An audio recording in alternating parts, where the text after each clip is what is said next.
चींटी और हाथी। रानी चींटी बहुत मेहनती थी। सभी चींटियां रानी चींटी की बात को मानती थीं। मिलजुल कर वे अपना घर बना रही थी। उसी जंगल में अप्पू नाम का एक हाथी वह सभी जानवरों के साथ बहुत मस्ती करता था।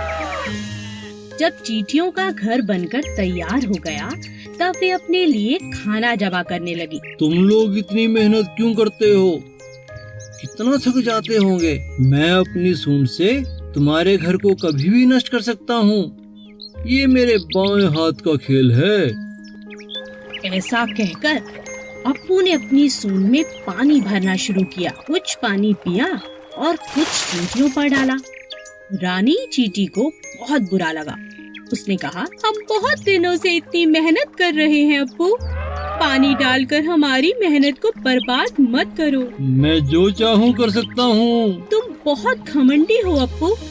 हम सभी जानवरों को मिलजुल कर जंगल में रहना चाहिए। हम सब एक दूसरे के काम आ सकते हैं। तुम इतनी छोटी चींटी, तुम मेरी कोई मदद नहीं कर सकती। कुछ दिनों बाद जंगल में एक शिकारी आया।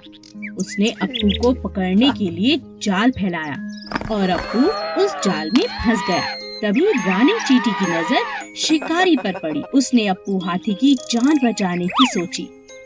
वह अप्पू के पास गई और बोली, अप्पू दोस्त, घबराओ नहीं, मेरा दोस्त चूहा तुम्हारा जाल काट देगा और इस शिकारी को तो मैं मजा चखाती हूँ। सभी चींटियां शिकारी के पास गईं और उसे जगह जगह काटने लगी। शिकारी डर से तिलमिला उठा और जंगल छोड़कर भाग गया। चूहे ने अप्पू का जाल काट दिया। अप्पू ने चींटियों से माफी मांगी और कहा, मुझे माफ कर दो चींटी रानी, हम सबको मिलजुल कर रहना चाहिए। आज से मैं भी तुम्हारा दोस्त हूँ। एक घने जंगल में एक पेड़ पर कालू कौवा अपना घोंसला बनाकर रहता था। उसी पेड़ के नीचे एक सांप का बिल था। एक दिन कालू जब भोजन की तलाश में गया तो पीछे से सांप ने उसके अंडों को खा लिया। जब कौवा वापस अपने घोंसले में आया तो अपने बच्चों को ना पाकर बहुत उदास हो गया। कौवे को सांप पर शक भी हुआ और उसने फिर सांप से पूछा, भाई साहब, क्या तुमने किसी को मेरे घोंसले की तरफ आते देखा? किसी ने मेरे अंडों को खा लिया है? नहीं नहीं, मैंने किसी को नहीं देखा। मुझे नहीं पता तुम्हारे अंडे किसने खाए। कुछ समय बाद फिर से ऐसा ही हुआ, पर इस बार कौवे ने सांप को अपने अंडे खाते हुए पकड़ लिया। अच्छा, अब समझ आया, तुम ही मेरे अंडों को खा जाते हो। मुझे तुम पर पहले ही शक था। तुम्हारी इतनी हिम्मत कैसे हुई?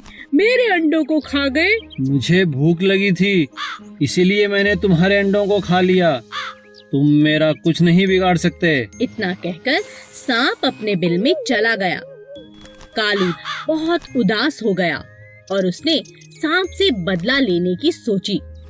फिर वह उड़ता हुआ राजा के महल की तरफ चला गया। तभी उसकी नजर महारानी पर पड़ी, जो तालाब में स्नान कर रही थी।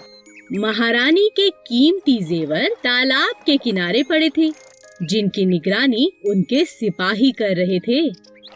कालू कौवे को एक उपाय सूझा। वह एक लंबा सा हार अपनी चोंच में फंसाकर उड़ने लगा। सभी सैनिक कौवे का पीछा करने लगे। कालू ने चालाकी से उस हार को सांप के बिल में डाल दिया। जब सैनिकों ने बिल में डंडा मारा तब बाहर निकला सांप, जिसके गले में महारानी का हार था।